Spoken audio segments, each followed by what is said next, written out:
Bu uyimizni 325 sotix. Bunisi bo'lsa 310. Agar sizga 3 sotiqlik hovli kichkinalik qiladigan bo'lsa, aka, mana shu ikkalasini ovoring, 6,5 sotiqlik xonadon bo'ladi. O'rtada endi hovli bo'lingan devor bor, shuni devorni ochib olasiz. Katta 6,5 sotiqlik hovli bo'ladi. Agar ikkitasini bittada xarid qilsangiz, albatta narxidan chiroyli qilib o'tib beriladi. Bugungi yangi obyektimizni ikkita yonma-yon Hasan Husan xonadonlarimiz. Sergeli tumani, Massif 5 shunda ro'parasida joylashgan yangi mahallada. Zo'r tarafi mana bu bizani uyimizning oldi tarafi. Bu yon tarafimiz bo'lsa tupik, mashina umuman o'tmaydi. Hovlimizning oldi tarafi keng joy. Mashgan bemalol mashinalarni qo'yib qo'ysangiz bo'ladi. Hozir men sizga bitta mana shu 325 sotiqlik xonadonimizni video obzorini qilib beraman. Eshik tagiga bitta mashina bemalol qo'ysa bo'ladigan sharoiti bor. Qani bismillahirrohmanirrohim. Kirib keldik. Navesimizning tagida ikkita mashina, 3 ta mashina bemalol sig'adi. Xullas hovlimizning etagigacha 5-6 ta mashina ham bemalol sig'adi. Bino zo'r tarafi oldiga tushgan.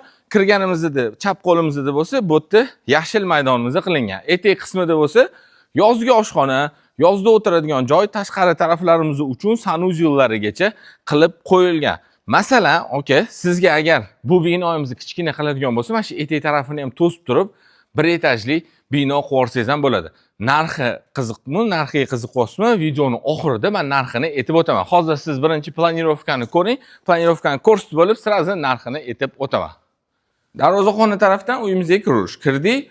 O'ng qo'limizda bizani oshxona qismimiz joylashgan. Katta oshxona qismimizda oynalarimizni shunda hovlimizda tarafga qaragan. Kirishimiz bilan ro'paramizda ikkinchi qavatga chiqarish, podvalga tushirish va bu yerda общий sanuzyul va chap qo'limizda bo'lsa birinchi qavatimiz uchun zalimiz joylashgan. Binoimizning kvadraturasiga keladigan bo'lsak, podval birinchi va ikkinchi qavatlarimiz 300 kvadrat. İkinci qavatga chiqarishimizni, shunday ikkinchi qavatga chiqdik, o'ng qo'ldan boshlaymiz. Bu uyimizda bitta zo'r tarafi bor, zo'r fishkasi bor. Menga va sizga aniq yoqadigan tarafi. Shunday ikkinchi qavat mana oynadan qaraganimizda qo'shnining uyi bizani uyga yaqin kelib qolmagan. O'rtamizni ochiq va ko'rayotganingizdek birovning hovlisi va sizning hovlingiz qo'shniga ko'rinmaydigan proyekt bo'lib tushibdi. Shu tarafi ham juda zo'r chiqibdi.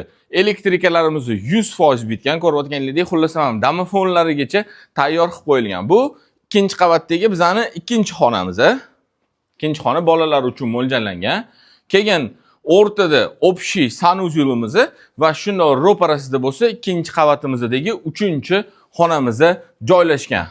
Keyingi xonamiz bo'lsa, ota-onalar uchun mo'ljallangan yotoqxona. Bu yotoqxonamizning o'zining ichida garderobnisi va sanuzyuli bilan joylashgan. Bu uyni egasining yotoqxonasi. Keyin aytdim-ku, bu xonadonimizning zo'r tarafi ikki yoq tarafda qo'shnilarning uyi yaqin kelib qolmagandi. Mana hovlimizga qaragan oynasidan ko'ryapsiz, qo'shnilarning uyi juda uzoqda joylashgan. Shu taraflari bo'yicha bu uyimizning katta plusi bor deb bemalol ayta olamiz.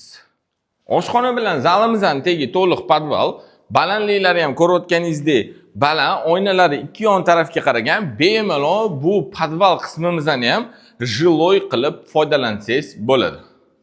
Eng shirin joyga keldik, narxiga keldik aka.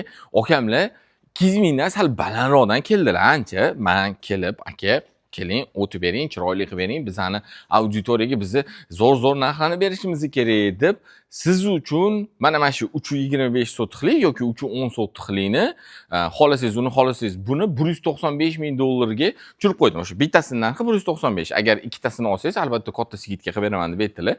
Bittasining narxi 195 ming, yana undan o'tiladigan joy bor. Siz keling, qilingan uyi nima ishlatilgan, nima qurilgan, qanaqa baquvvat qurilganmi, yo'qmi, mahalla qo'ni-qo'shnilarni bitta ko'ring, tepasida yana savdo bo'ladi.